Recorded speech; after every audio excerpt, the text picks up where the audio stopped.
Hari ini saya nak kongsi dua saja perbezaan Masjidil Haram sebelum pandemik dengan sekarang kita diambang pandemik, tetapi dua perbezaan ini dah membawa sejarah ataupun menjadi sesuatu yang sangat berbeza dengan dahulu. Yang pertama adalah keadaan di dalam Masjidil Haram menjadi lebih sistematik. Okey, kalau kita tahu sekarang, kalau dulu Masjidil Haram kalau kita nak tawaf ke apa ke, sentiasa bersesak-sesak, sentiasa ramai orang kan. Bila-bila pun kita boleh masuk Masjidil Haram. Kalau kita rasa nak tawaf, kita rasa nak iktikaf, kita boleh pergi.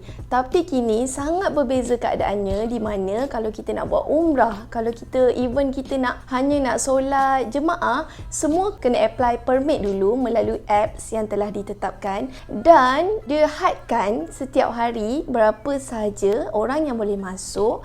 Dan perbezaannya adalah semua di dalam Masjidil Haram tu menjadi sangat sistematik, menjadi sangat teratur, menjadi sangat tenang. Kita tak nampak lagi orang tawaf dalam keadaan bersesak-sesak, tolak menolak, itu tak ada lagi.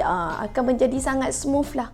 Kalau kita sentiasa kena jaga jarak dengan jemaah lain, so that kalau macam kita rapat sikit ke ataupun tak sampai 2 meter, akan ada guide yang tegur supaya kita sentiasa jaga jarak kita. Kemudiannya, kita tak dapat lagi nak sentuh Kaabah, nak cium Hajarul Aswad, nak usap Yuko Yamani, even kita nak solat dekat dalam Masjid Ismail pun tak dapat. Semua ditutup untuk mengekang wabak ni lah, COVID-19 ni lah. Sebelum masuk yang kedua, ada lagi satu. Kalau kita nak buat umrah kan, sebelum ni kita boleh masuk dekat pintu mana-mana, daripada pintu masjid mana-mana kita suka.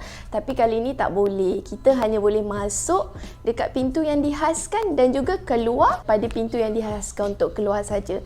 Yang kedua adalah Masjidil Haram menjadi sangat sunyi. Allah, Masya Allah, Tabarakallah. Kita akan dapat rasa suasana ibadah yang sangat tenang, sangat sunyi. Sehingga kan masa kita bertawaf tu, suara surrounding ni, suara burung, suara orang buat kerja lagi dominan daripada suara jemaah-jemaah. Bayangkan, sebab Masjidil Haram tu besar kan. Bila dia kawal kemasukan jemaah-jemaah ni, dia punya suasana tu sangat lain lah. Berlainan sekali, hanya certain kawasan saja yang ada jemaah. Sebelum ni tak ada. Kemudian tak ada lagi orang yang boleh beriktikaf dalam masjid, boleh lepas tawaf ke atau lepas umrah ke, kita nak saja-saja duduk, nak beriktikaf, nak tengok Kaabah, tak boleh kan. Itu yang menyedihkan lah yang berlaku sekarang ni. Di samping kebaikan dia, kita dapat beribadah dalam suasana yang tenang, tapi ada jugalah kelemahan dia. Kita tak dapat dengar suara kanak-kanak dah.